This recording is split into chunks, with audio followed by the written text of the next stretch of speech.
London's iconic Royal Albert Hall has been witness to many historical events, and this year it has also survived a pandemic.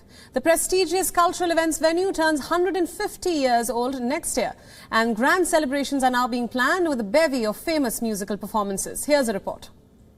The day following the coronation wound up with a grand ball at the Albert Hall. Have you had me given the opportunity? This landmark venue has seen some of the most iconic performances over a century. From Nina Simone to One Direction, the stage has hosted many stars. Fred, give Joseph a little bit more left. Its halls have rung with applause and tears for great artists. The Royal Albert Hall in London was opened by Queen Victoria in the year 1871 and has survived 2 world wars. But the COVID-19 pandemic presented unprecedented hardships to this historic venue. So much so that it had to close its doors for the first time since World War II. As the Royal Albert Hall gears up to celebrate its 150th anniversary next year, there is a strong wish to put the pandemic behind and move on. I'd have to say the most exciting thing so far is I think it's at the other side of the pandemic. That's the first thing. But it's really exciting because we're celebrating 150 years since the Royal Albert Hall opened in 1871. And this place is amazing. It's for Britain, it's for the world. I mean, artists from across the world have played here over its last 150 years. And celebrating that, looking to the future, is a really, really great thing to be involved with. A raft of musical performances are planned as part of the festive program. The celebrations are slated to begin on March 21st in 2021,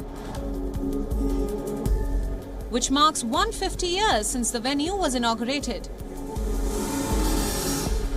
The birthday concert will be titled A Circle of Sound, and the spectacle will be headlined by award-winning composer David Arnold, the man behind the unforgettable background score of the James Bond films. It's only going to be, the Albert Hall is only going to be 150 once. And you think maybe the next time they'll do something, it might be 175 or 200, I don't know. But, this is a time to celebrate something so special. To be a part of it is what I always wanted. It's like when you come into this place, you feel like you want to stay here. You feel like you want to be a part of it because what happens here goes straight to your heart, and you go away with the feeling that something wonderful has just happened. The celebrations will continue till 2022 and will see legends like Eric Clapton and Patti Smith take the stage. It would be fair to say that the celebration also marks a strong desire for the arts community to return to stage. Britain's coronavirus restrictions have dealt a huge blow to artists. I've sensed this recently with some of the dancers coming back into the studio. They're so grateful to be there. They're so much more loving what they're doing, and I think this will be the same for audiences. The audiences can't wait to get back to a live experience, and maybe we've taken it for granted in the past a bit, and I feel we're going to be so grateful for it, and that's going to stay for quite some years. I think we're going to really remember how we felt when we couldn't see a live show and we couldn't have that shared experience between performers and audience. That's what we miss. The coronavirus crisis in the United Kingdom shows no signs of abating. Even as all hopes ride on the vaccine against COVID-19. And I'd like to congratulate Royal Albert Hall on their 150th year. For the 150th anniversary. Happy birthday to the Royal Albert Hall.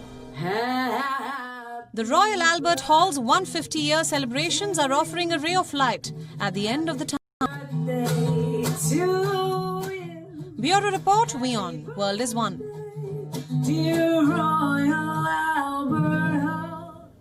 Co-presented by Skoda, simply clever.